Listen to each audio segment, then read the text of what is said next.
Dans le domaine du transport, le centre de gestion intégré de la mobilité a été visité par le ministre des Transports. Outre le déploiement des infrastructures techniques, ce centre opérateur sert de cadre à la phase pilote du projet de mise en place du système de transport intelligent. Un projet destiné à révolutionner la gestion et aussi le contrôle du transport routier en Côte d'Ivoire. Jean-Luc Mangbo. Excès de vitesse, mauvais dépassement, stationnement gênant ou abusif sur les grands axes routiers. Aucune infraction routière n'échappe à ces agents devant leurs écrans.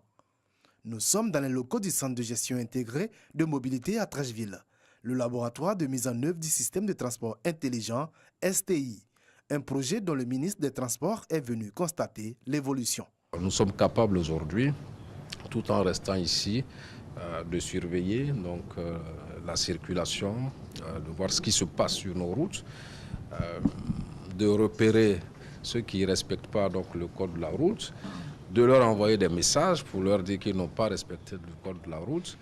D'ici la fin de l'année, le système devrait être totalement opérationnel.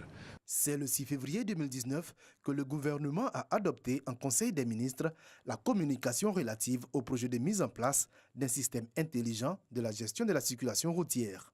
Une solution qui vise à améliorer la sécurité routière et à équiper l'administration d'outils performants en matière de maîtrise de la mobilité des personnes et des biens. Comme nous l'avons dit, 2019 pour nous c'est l'année de la sécurité routière.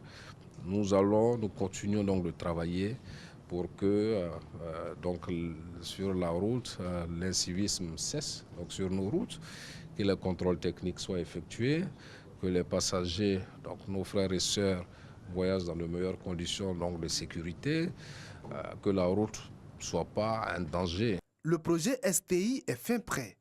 Il consistera notamment en un déploiement d'un réseau de radars fixes et embarqués, à la mise en œuvre de la vidéo-verbalisation, à la gestion automatisée des amendes et à la mise en place d'un système d'information en temps réel sur les accidents de la route.